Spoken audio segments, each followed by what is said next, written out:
शिव शक्ति की, भक्त और भक्ति की ये कथा महान।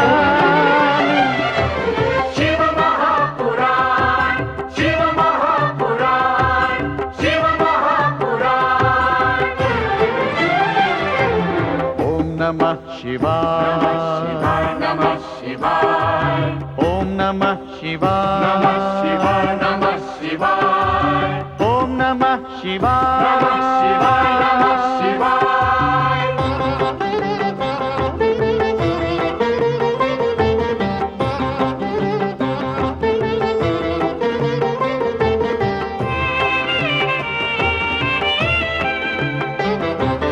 आशुतोष नीलकंठ शंभु अविनाशी, गंगाधर महादेव जो है कैलाशी। आशुतोष नीलकंठ शंभु अविनाशी, गंगाधर महादेव जो है कैलाशी। शिव का बस नाम ही, भक्ति और ध्यान ही कर दे कल्याण। शिव महापुराण, शिव महापुराण, शिव महापुराण।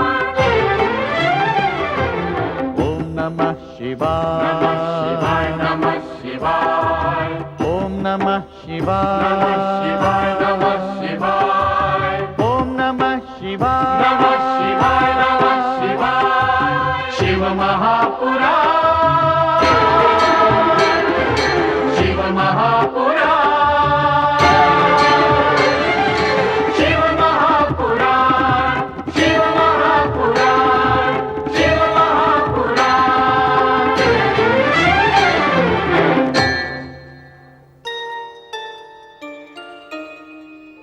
दिव्य औषधियों के ज्ञाता दोनों अश्विनी कुमार च्यवन आश्रम पधारते हैं। च्यवन सुकन्या उनका आशय जानकर उनके प्रति आभार प्रकट करते हैं। अश्विनी कुमार दिव्य औषधियों से दृष्टिहीन च्यवन का उपचार करते हैं। कुछ ही समय के पश्चात उन दिव्य औषधियों के प्रभाव से च्यवन ऋषि की दृष्टि लौट आती है। अपनी सती सुंदरी पत्नी सुकन्या को पहली बार देखकर च्यवन ऋषि धन्य हो उठते हैं। तत्पश्चात अश्विनी कुमार 100 औषधि युक्त एक अवलेह लेकर आते हैं तथा घोषणा करते हैं कि दिव्य औषधियों युक्त ये अवलेह च्यवन ऋषि का प्राश बनने के कारण च्यवन प्राश अवलेह के नाम से प्रसिद्ध होगा। उस च्यवन प्राश का सेवन करते ही वृद्ध च्यवन ऋषि देखते ही देखते एक सुंदर युवा के रूप में परिवर्तित हो जाते हैं। च्यवन ऋषि अश्विनी कुमारों को आश्वासन देते हैं कि शिव की कृपा से उन्हें उनका यज्ञ भाग अवश्य प्राप्त होगा। इस आश्वासन की पूर्ति के लिए च्यवन ऋषि शिव की आराधना प्रारंभ करते हैं। ये समाचार जैसे ही देवराज इंद्र तक पहुंचता है, वे च्यवन आश्रम में प्रकट होकर च्यवन ऋषि को चेतावनी देते हैं कि वे उनके कार्य में हस्तक्षेप करने का दुस्साहस न करें, अन्यथा परिणाम बुरा होगा। जब च्यवन ऋषि शिवाराधना नहीं छोड़ते तो इंद्र उन पर वज्र प्रहार के लिए हाथ उठाता है, परंतु उसी समय शिवलिंग से निस्सृत दिव्य ज्योति इंद्र को स्तंभित करके उसे मूर्तिवत बना देती है। एक बार देवर्षि नारद आकाश मार्ग से भ्रमण करते हुए वृद्ध ऋषि मृकंडू को आत्महत्या के लिए जाते देखते हैं तो तुरंत पृथ्वी पर पहुंचकर उन्हें रोकते हैं तथा उनसे आत्महत्या का कारण पूछते हैं। मृकंडू बताते हैं कि उनका पुत्र मार्कंडेय अल्पायु है। आज उसके जीवन का अंतिम दिन है। वे अपनी आंखों से अपने पुत्र की मृत्यु देखना नहीं चाहते। यमलोक में जीवन मृत्यु के लेखाकार चित्रगुप्त यमदेव को बताते हैं कि मार्कंडेय के जीवन की अवधि पूर्ण हो चुकी है। यमदेव यमदूतों को मार्कंडेय का प्राण हरण करके लाने की आज्ञा देते हैं। चित्रगुप्त, हमने वृतांत को मृत्युलोक जाकर मार्कंडेय के प्राण हरण करके लाने की आज्ञा दी थी।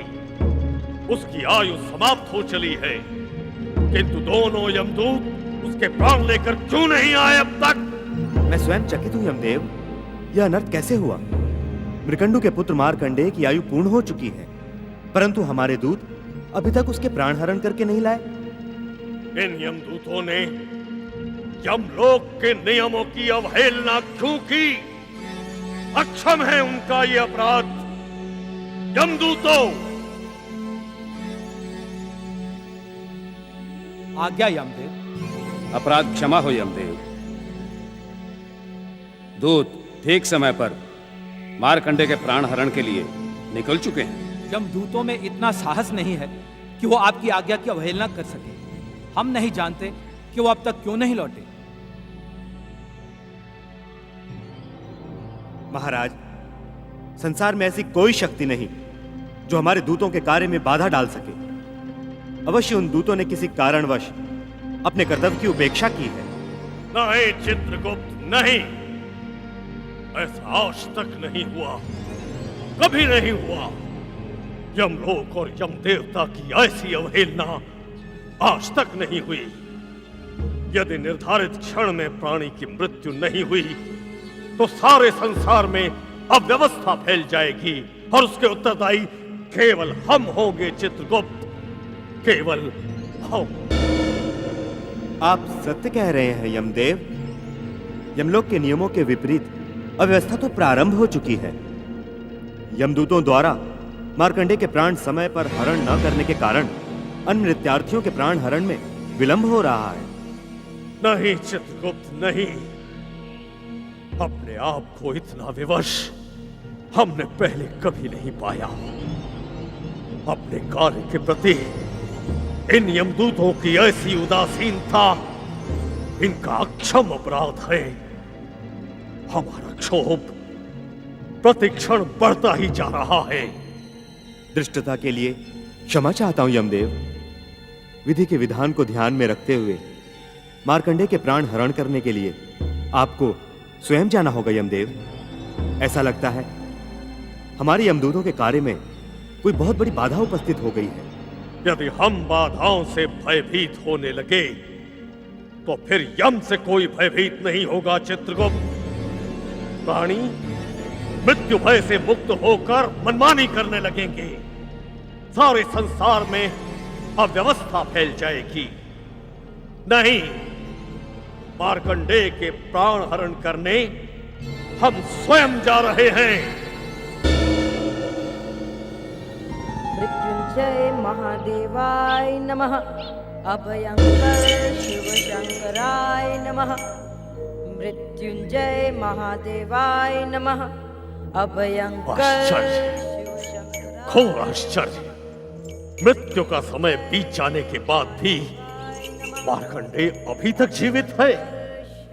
कहां गए हमारे दूत? मृत्युंजय महादेवाय नमः। मार्कंडेय, ओम नमः तूने अपनी आयु से अधिक जीवित रहने का प्रयास किया है। नमः शंकराय। अब तू एक क्षण भी जीवित नहीं रह सकेगा। मार्कंडेय, मार्कंडेय, मार्कंडेय!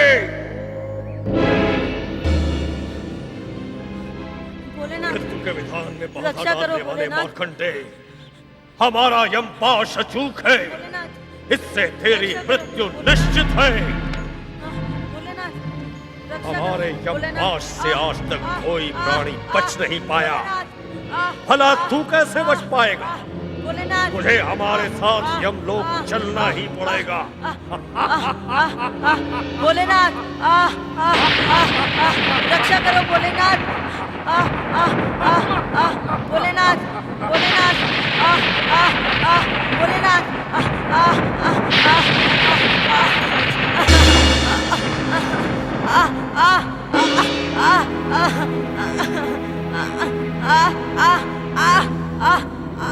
प्रभु, यमराज, अखंड शिव आराधना में लीन इस बालक पर प्राण घातक प्रहार करके तुमने अपनी मर्यादा का पालन करने के लिए हमारी मर्यादा की अवहेलना की है। क्षमा करें महादेव, मैं तो विधाता के अटल नियमों से बद्ध हूं। आयु पूर्ण होने पर प्राणियों के प्राण हरण करना मेरा उत्तरदायित्व है प्रभु।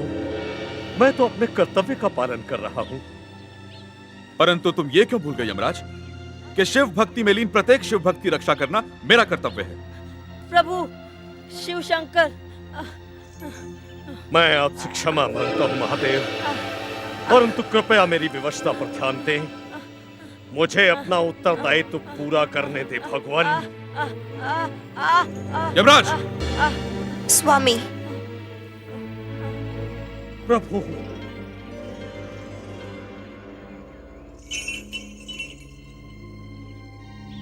यमराज को क्षमा कर दीजिए स्वामी। ये तो अपने कर्तव्य का पालन कर रहे थे। नहीं, कदापि नहीं।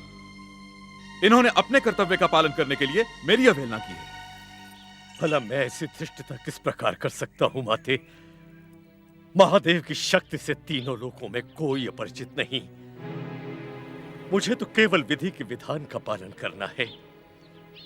यमराज, जिसे एक बार शिव की कृपा प्राप्त हो जाती है वह मृत्यु की सीमा से परे पहुंच जाता है। जाइए, शिव भक्त मार्कंडे के प्राण हरण का निश्चय त्याग कर यमलोक लौट जाइए। जो आज्ञा माते। प्रणाम महादेव।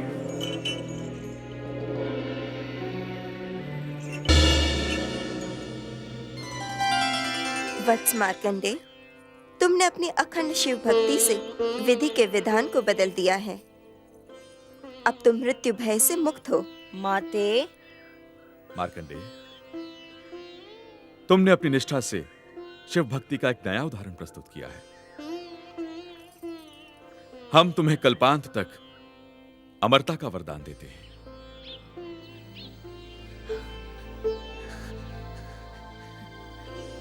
मैं तुम्हें पुत्रवत स्वीकार करके ब्रह्मविद्ता होने का वरदान देती हूँ। संसार के सभी प्राणी अपने जन्म दिवस पर तुम्हारा स्मरण करके दीर्घ आयु प्राप्त करेंगे।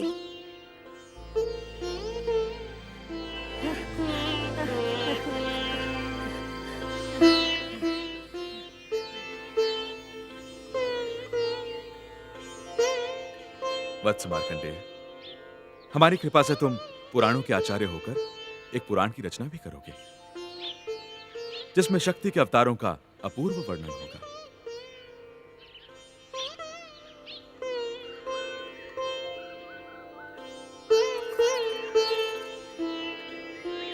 भगवान, क्या यह महान कार्य मुझसे संपन्न हो सकेगा? क्या मैं महाशक्ति की लीलाओं का वर्णन कर पाऊंगा? हाँ मार्कंडेय, विद्या के देवता महादेव की कृपा से सब कुछ संभव है। तुम्हारी उस महान रचना का नाम होगा मार्कंडेय पुराण। जय शिव शंकर, जय शिव शंकर। प्रणाम माते। प्रणाम प्रभु, प्रणाम प्रभु। देवर्षि नारद ने मार्कंडेय को आपकी शरण में भेजकर एक पिता के जीवन को नष्ट होने से बचा लिया।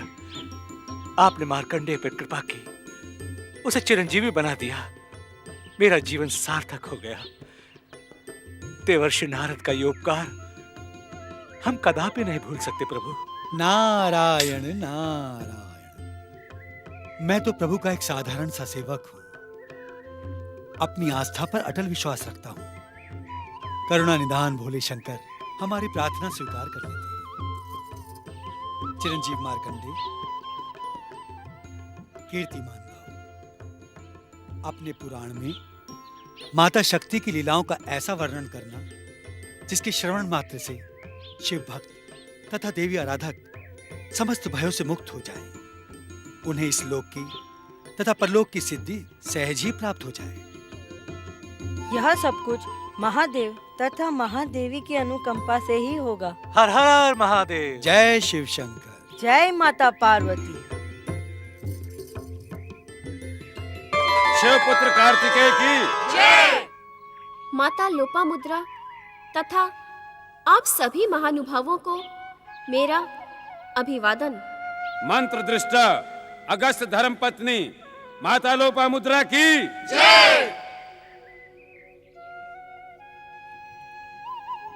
माता लोपामुद्रा,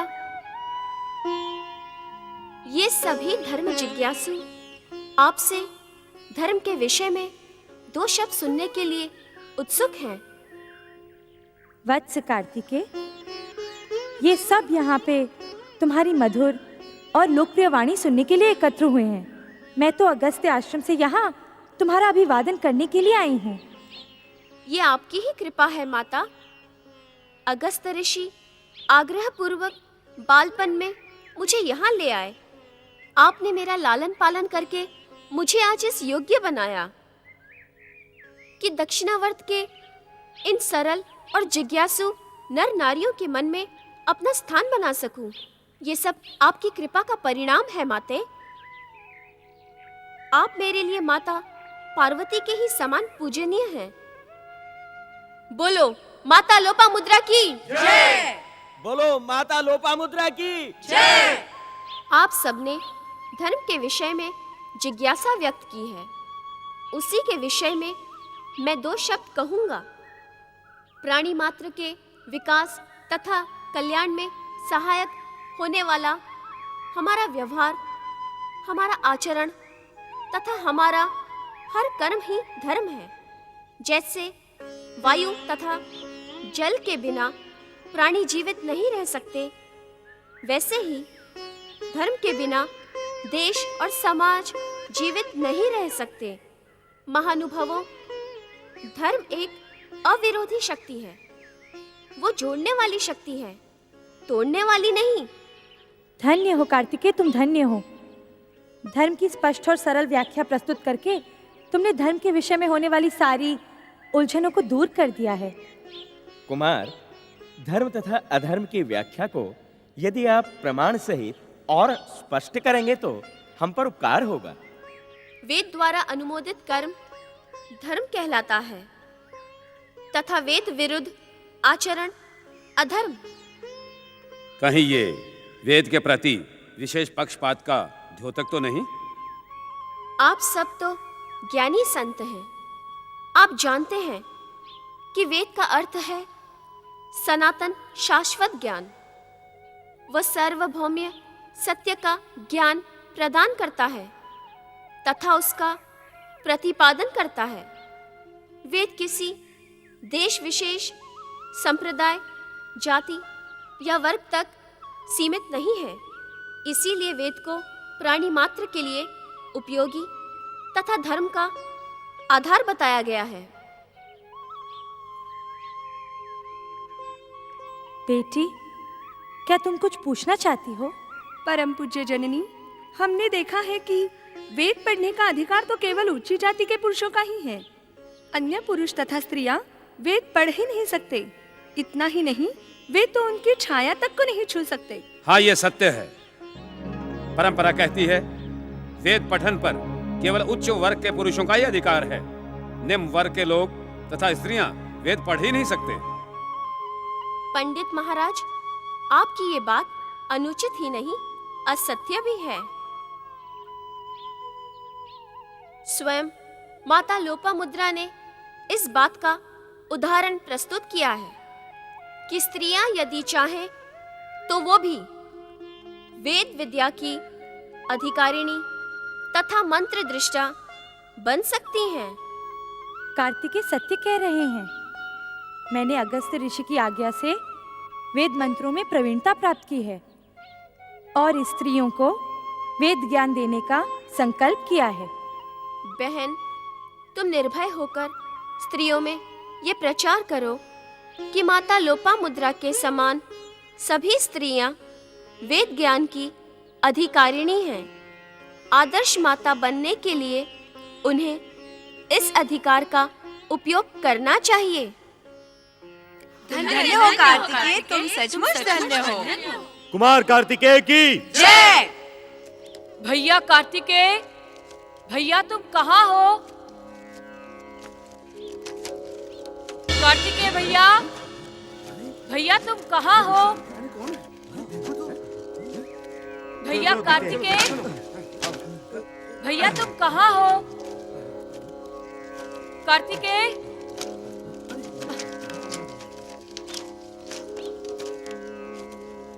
मुख गज का, शरीर मनुष्य का, आप जैसे विचित्र प्राणी के भैया हमारे मुरुगन स्वामी नहीं हो सकते। मुरुगन स्वामी अर्थात मेरे भैया का दूसरा नाम मुरुगन स्वामी है और तीसरा नाम सुब्रमण्यम स्वामी है। सुब्रमण्य स्वामी? हाँ, और चौथा नाम है षणमुखम स्वामी। क्या तुम जानते हो, जब वे मोर पर सवारी करते हैं तो षणमुखम अर्थात 6 मुखों वाले हो जाते हैं। हाँ हाँ, ये मैं जानता हूँ, परंतु है कहाँ मेरे भैया, तुम्हारे मुरुगन सुब्रमण्यम स्वामी? वे तुम्हारे भैया नहीं हो सकते। वे तो अति सुंदर मनोहर रूपधारी हैं। मैंने कब कहा मेरे भैया मेरे जैसे हैं? वे सचमुच बहुत सुंदर हैं। बताओ कहाँ है वो? वो देखो हमारे मुरुगन स्वामी। अरे सामने देखो। भैया कार्तिकेय, भैया भैया भैया गणेश, भैया कार्तिकेय, भैया गणेश, भैया भैया भैया गणेश, कार्तिकेय भैया।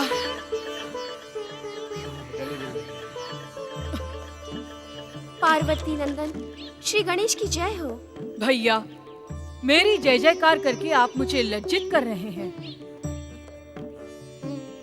मैं ही क्या, तीनों लोग तुम्हारी जय जयकार कर रहे हैं।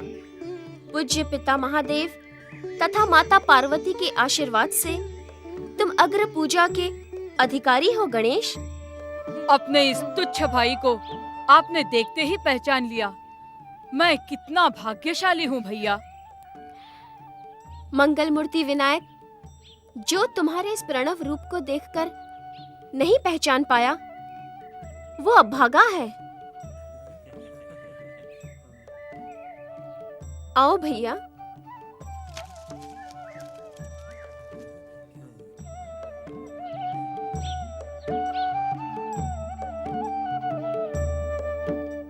ओम नमः शिवाय।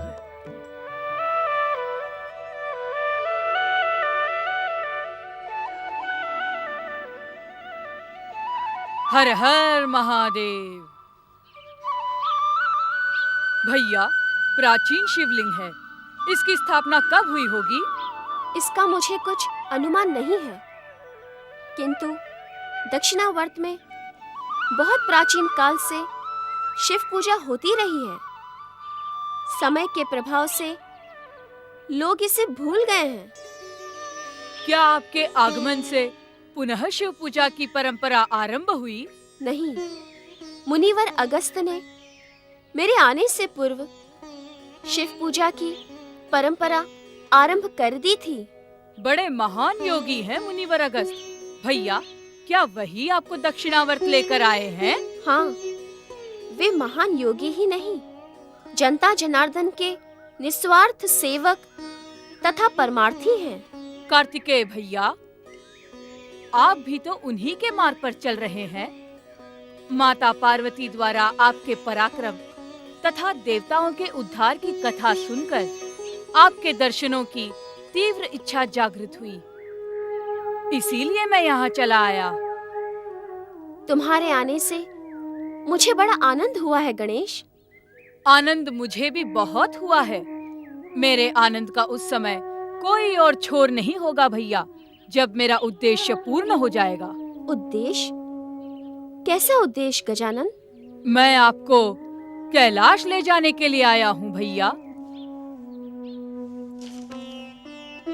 यहाँ मेरा कार्य अभी समाप्त नहीं हुआ है गणेश। मेरा उद्देश्य मुझे बहुत प्रिय है। तो क्या माता पिता भाई आपको प्रिय नहीं हैं? बहुत प्रिय हैं गणेश, बहुत प्रिय हैं। यदि प्रिय हैं, तो क्या आपने कभी सोचा है माता पार्वती आपका स्मरण आते ही गंभीर हो जाती हैं? उनकी ममता आंखों में छलक उठती है। पिता शिव शंकर मुख से कुछ नहीं कहते, परंतु उनका मन आप ही की ओर लगा रहता है भैया। जानता हूँ गणेश, माता पिता से अधिक प्रेम अपनी संतान से कौन कर सकता है? संतान को अपने निकट देखने की अभिलाषा प्रत्येक माता पिता के मन में होती है। तो बताइए भैया, आपके मन में माता पिता के निकट रहने की इच्छा क्यों नहीं होती? इच्छा होती है, किंतु मैं अपने कर्तव्य से विवश हूँ। यह विवशता नहीं, हमारी उपेक्षा है भैया। नहीं मेरे भाई नहीं, हम दोनों भाई जन्म से ही एक दूसरे से अलग रहे हैं। संभवतः भोलेनाथ को यही स्वीकार था कि हमारा मिलना कठिन हो जाए। अब तो हम मिल ही गए हैं भैया। मैंने अपनी विवशता तुम्हें बता दी है गणेश। अब मेरी विवशता भी सुन लीजिए भैया। मैंने माता पार्वती, पिता शिव शंकर से कहा है कि कार्तिकेय भैया को लेकर ही आऊंगा। अब निर्णय आपको करना है। तुम मुझसे कौन सा निर्णय करवाना चाहते हो गणेश? आप मेरे साथ कैलाश चलिए भैया, अथवा मुझे अपने चरणों में रख लीजिए। हट ना करो गणेश, मेरा आग्रह है, कैलाश लौट जाओ। तो मेरा भी आग्रह है, कैलाश जाऊंगा तो आप ही के साथ जाऊंगा, अन्यथा मैं वहां कभी नहीं जाऊंगा कार्तिकेय भैया। तुम्हारा आग्रह स्वीकार है गणेश, मैं कैलाश चलूंगा, परंतु माता पिता के साथ कुछ दिन रहकर दक्षिणावर्त लौट आऊंगा। मुझे स्वीकार है भैया, अब विलंब न करिए, चलिए।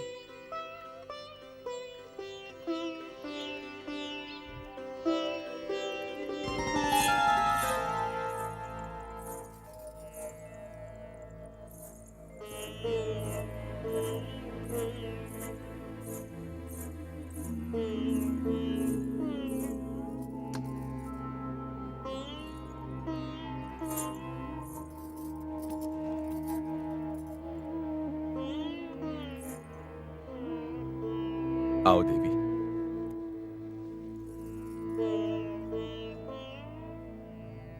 आज फिर देवी के मुखमंडल पर उदासी की काली रेखाएं दिख रही हैं। क्या बात है देवी? प्रभु, क्या हमारे दोनों पुत्र यूं ही हमारे साथ मिलन तथा वियोग की आंख में चुली खेलते रहेंगे? क्या वो हमारे साथ नहीं रह सकते? देवी, उनका स्थान तो हमारे हृदय में है। वे दोनों तो सदा ही हमारे समीप हैं। आप माता के वियोग को भला क्या जाने, महायोगी जो ठहरे। महायोगी होने के साथ साथ हम भक्त वत्सल भी हैं देवी। तुम ये क्यों भूल रही हो? हम अपने भक्तों के कार्य को अपनी भावना से अधिक महत्व देते हैं। इस समय हमारे दोनों पुत्र कार्तिकेय तथा गणेश अपना यही कर्तव्य निभा रहे हैं।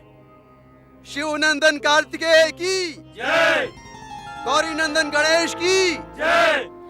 लो, वो दोनों आ भी गए। भगवान भोले शंकर की जय, माता पार्वती की जय, माता पार्वती की जय। पुत्र गणेश, बेटा कार्तिकेय। माता, आपने मुझसे कहा था ना कि भैया को यहाँ लाने में कठिनाई होगी।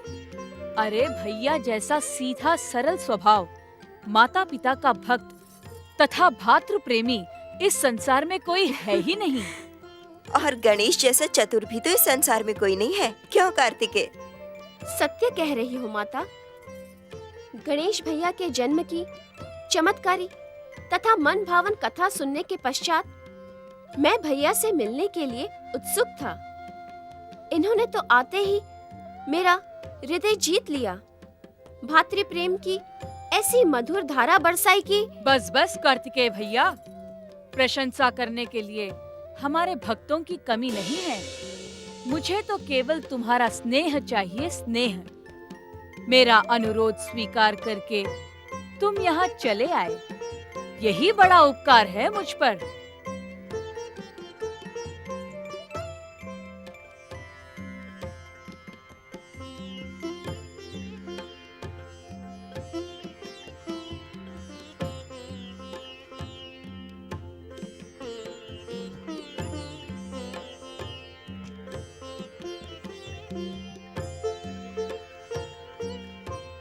तुम दोनों एक दूसरे की प्रशंसा ही करते रहोगे या माता पिता के प्रति अपना कर्तव्य भी निभाओगे?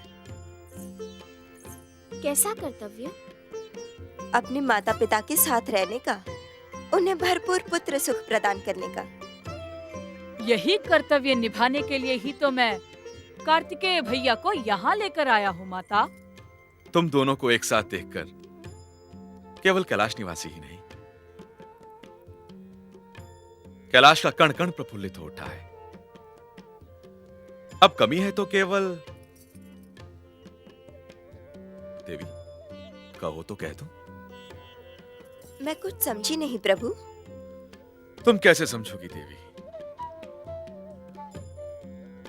पुत्रों से मिलने के लिए सदा इतनी व्याकुल रहती हो कि इनके सुखद भविष्य के विषय में कुछ सोच ही नहीं पाती। माता पिता के चरणों में बैठकर उनका आशीर्वाद पाने से बड़ा सुख कौन सा है महादेव? इससे वर्तमान तथा भविष्य दोनों ही उज्जवल होते हैं। कार्तिकेय भैया, तुम मौन क्यों हो? तुम सत्य कह रहे हो गणेश, परंतु माता पिता की आकांक्षाएं पूर्ण करना संतान का प्रमुख कर्तव्य है।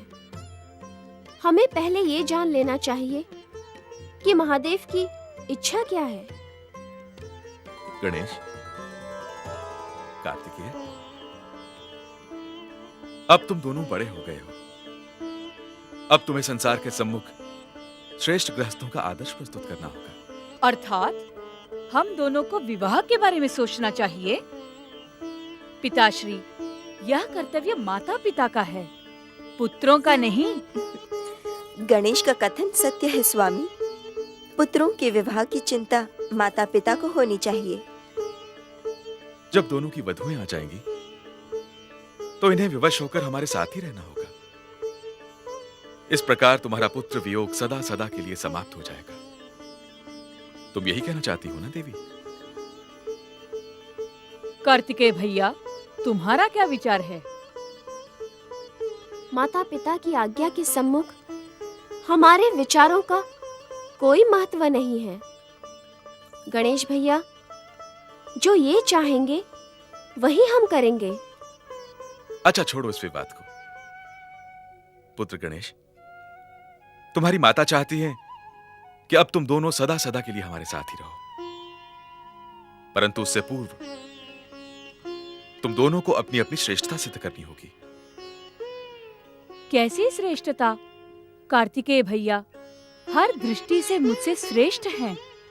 ये हमारे अग्रज भी हैं एवं पूज्य भी हैं। परंतु ये ना भूलो गणेश भैया कि पिता शिव शंकर ने अग्र पूजा का अधिकार तुम्हें प्रदान किया है। तुम मुझसे अधिक श्रेष्ठ तथा पूज्य हो। पुत्र, तुम्हारे पूज्य पिता क्या कहना चाहते हैं, पहले ये तो जान लो, फिर श्रेष्ठता पर विवाद करना। आज्ञा दीजिए महादेव, आप क्या कहना चाहते हैं? तुम दोनों की श्रेष्ठता तथा विवाह का निर्णय तुम्हारे कहने से नहीं, हमारी इच्छा से होगा वत्स। आप सत्य कह रहे हैं महादेव। आपकी इच्छा तथा आज्ञा हमें शिरोधार्य है। तुम दोनों भाई अपने अपने वाहन लेकर पृथ्वी परिक्रमा के लिए जाओ। जो पहले लौटेगा उसे अपनी माता की इच्छा का सम्मान करना होगा। तुम निश्चित रूप से विजयी होकर लौटोगे कार्तिकेय भैया। तुम तथा तुम्हारा वाहन मयूर दोनों ही अति चपल हैं। विजय तुम्हारी ही होगी। पहले माता पिता की आज्ञा का पालन करें गणेश भैया। विजय पराजय का निर्णय हम इन पर छोड़ देते हैं। जैसी आपकी आज्ञा भैया। प्रभु, माता, हमें आशीर्वाद दीजिए कि हम दोनों आपकी अपेक्षाओं पर खरे उतरे। शिव पार्वती नंदन कार्तिकेय एवं गणेश की जय।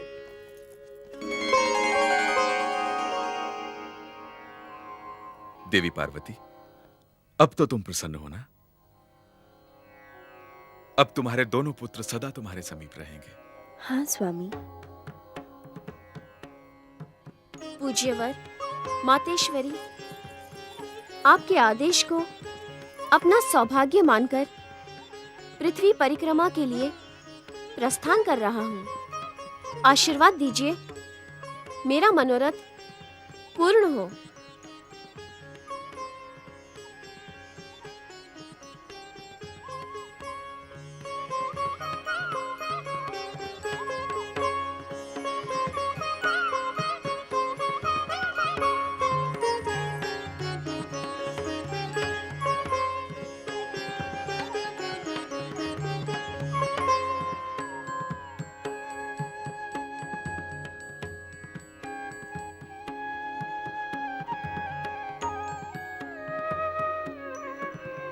महेश्वर,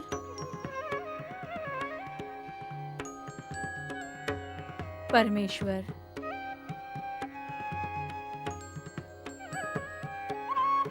माता परमेश्वरी, मुझे भी परिक्रमा में विजय का आशीर्वाद दीजिए।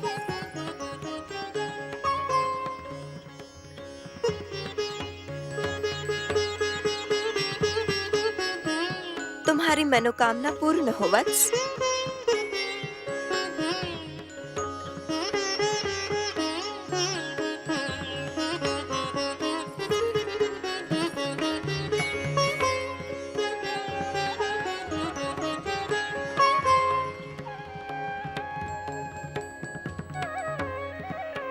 स्वामी, किसकी विजय होगी?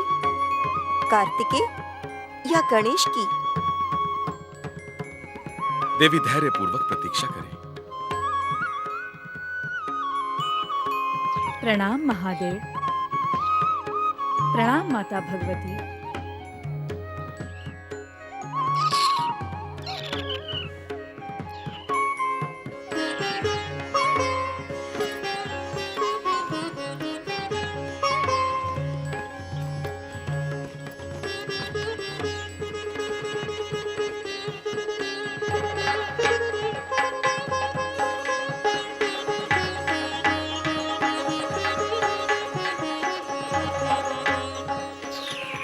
मूषक वाहन से तो पृथ्वी परिक्रमा पूर्ण करने में युगों बीत जाएंगे।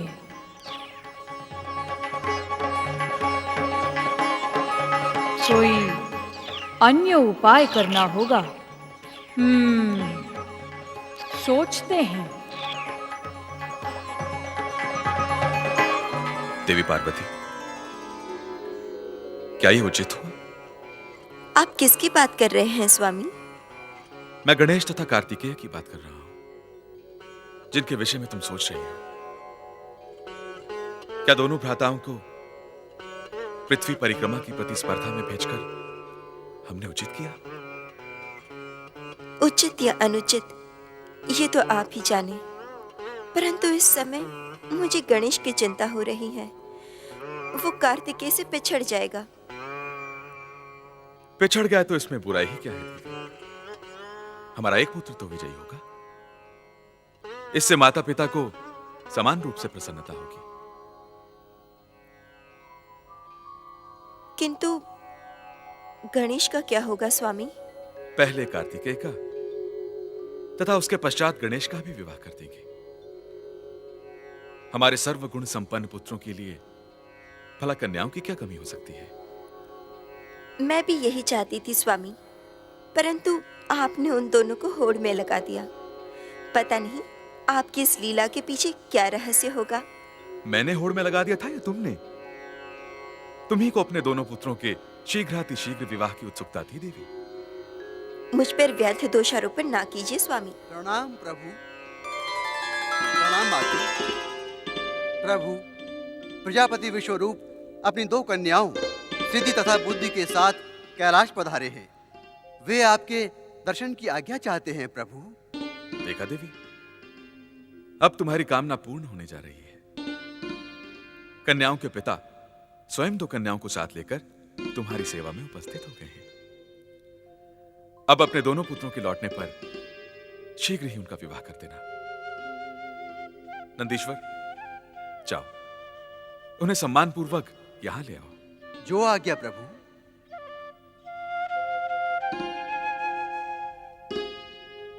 आपने इस समय प्रजापति विश्वरूप को अपनी दोनों पुत्रियों के साथ यहाँ बुलाया है।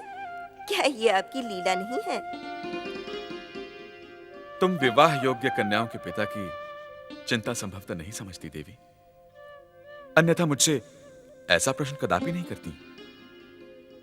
अब भली भांति कन्याओं को देख परख लेना, अपनी बहुएं बनाने के लिए। प्रणाम देवाधिदेव। जय शिव शंकर।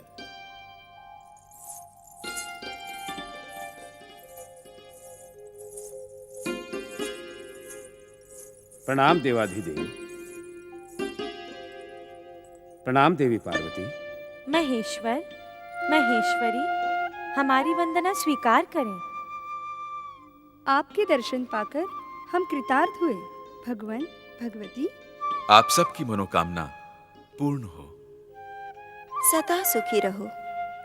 प्रभु, मैं आपके पास बहुत बड़ी आशा लेकर आया हूं। मुझे विश्वास है कि आप तथा भगवती पार्वती मेरी आशा अवश्य पूर्ण करेंगे। प्रजापति विश्वरूप, हम भली भांति जानते हैं आप इन दोनों कन्याओं के विवाह को लेकर चिंतित हैं। आपकी कामना अवश्य फलीभूत होगी। आपने अच्छा ही किया कि सिद्धि तथा बुद्धि को अपने साथ ले आए।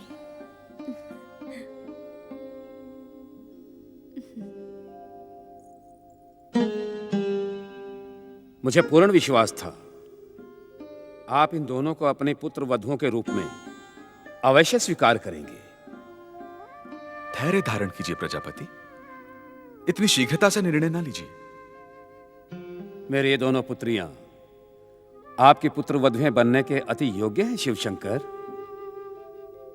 सिद्धि अपने साथ सौभाग्य एवं समृद्धि का वरदान लेकर आई है और बुद्धि विद्या, बुद्धि तथा चतुराई का प्रतीक है।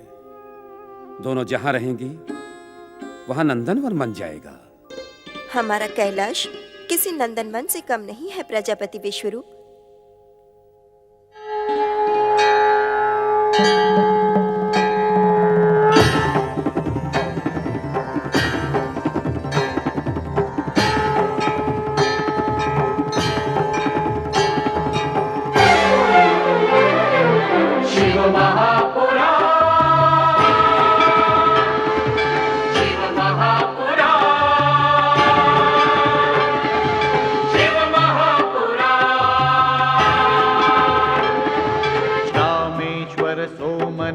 जय भीमा शंकर, महाकाल वैद्यनाथ जय केदारेश्वर।